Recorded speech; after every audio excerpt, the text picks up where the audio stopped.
بسم اللہ الرحمن الرحیم۔ السلام علیکم سیکنڈ ایئر کی طالبات، میں آپ کی ٹیچر مسز تبسم 8ویں چیپٹر کے حوالے سے قومی یکجہتی اور سالمیت کی اہمیت کے بارے میں بات کروں گی۔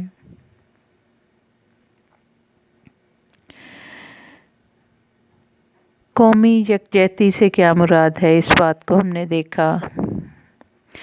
کون سے عناصر ایسے ہیں جو قومی یکجہتی اور سالمیت کو پیدا کرتے ہیں، اور آج ہم اس کی اہمیت کا حوالہ لیتے ہیں کہ قومی یکجہتی کا ہونا کیوں ضروری ہے۔ پہلی بات جو میں اس سے پہلے بھی دہرا چکی ہوں کہ ہمارے چیپٹر کا ٹائٹل ہی قومی یکجہتی اور خوشحالی تھا۔ جس قوم میں یکجہتی ہوتی ہے سالمیت بھی آتی ہے، اور اس کے ساتھ ساتھ خوشحالی بھی آتی ہے۔ جب قوم کے افراد یکجا ہو کر قومی ترقی کے لیے کوششیں کرتے ہیں تو نتیجتاً خوشحالی پر گامزن ہوتے ہیں۔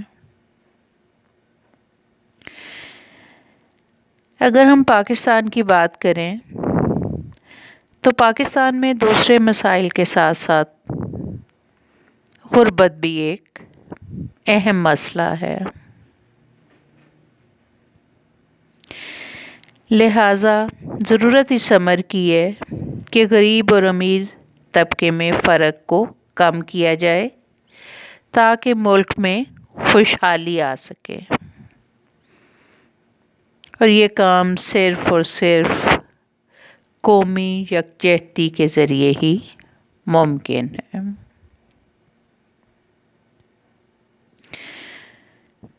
امن کے قیام کے حوالے سے بات کریں تو کسی بھی ملک میں امن اس وقت قائم ہوتا ہے جب مختلف گروہوں میں اختلافات اور انتشار کو دور کیا جائے۔ ہمارے ملک میں بھی امن و امان کا ہونا بہت ضروری ہے، اور اس کے لیے ضرورت اس بات کی ہے کہ ہم گروہوں میں اختلافات کو ختم کریں۔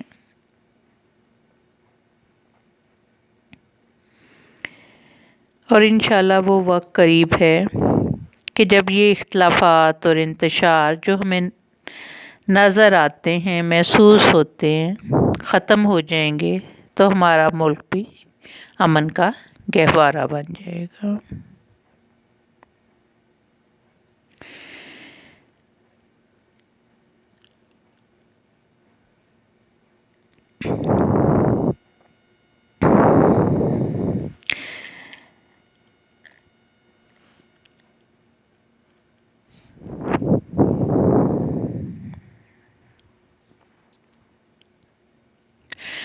قومی یکجہتی اور سالمیت کی وجہ سے حکومتیں عوام کی بھلائی کے متعلق سوچتی ہیں، کیونکہ ان کی پوری توجہ عوام کی بھلائی کے کاموں میں ہوتی ہے۔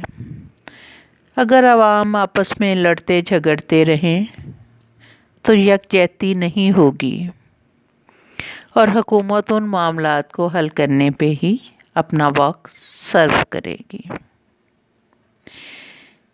اس لیے عوام کو چاہیے کہ اگر انہیں آگے بڑھنا ہے تو پھر اس کے لیے آپس کے انتشار اور اختلاف کو ختم کریں تاکہ حکومت عوام کی بھلائی کے متعلق فیصلے کرے۔ قومی یکجہتی سے انتظامیہ مضبوط ہوتی ہے، جس کی معاشرے کے ہر عنصر پر مکمل گرفت ہوتی ہے، ایسی حکومت امن و امان اور انتشار کا مسئلہ پیدا نہیں ہونے دیتی۔ قومی یکجہتی اور یگانگت قوموں کو وقت اور دولت کے ضیاع سے محفوظ رکھتی ہے۔ تمام لوگوں کا ایک دوسرے سے باہمی قریبی تعلق ہوتا ہے، جس کی وجہ سے ایک کام کو بار بار نہیں کیا جاتا۔ اس طرح وقت اور دولت کا ضیاع نہیں ہوتا۔ یعنی کہ عوام کے درمیان اتحاد، باہمی تعاون، ملک کی سالمیت اور ملک کی خوشحالی کے لیے بہت ضروری ہے، اور اس بات کو پاکستانی عوام کو خاص طور پر مد نظر رکھنا چاہیے۔ اپنے فیصلے انفرادی سطح پہ نہیں، اجتماعی سطح پر کرنے چاہیے۔ انشاءاللہ ایسا ہی ہوگا اور ہم ایک متحد قوم ہو کر اپنی اگلی منزل کو حاصل کریں گے۔ اللہ حافظ۔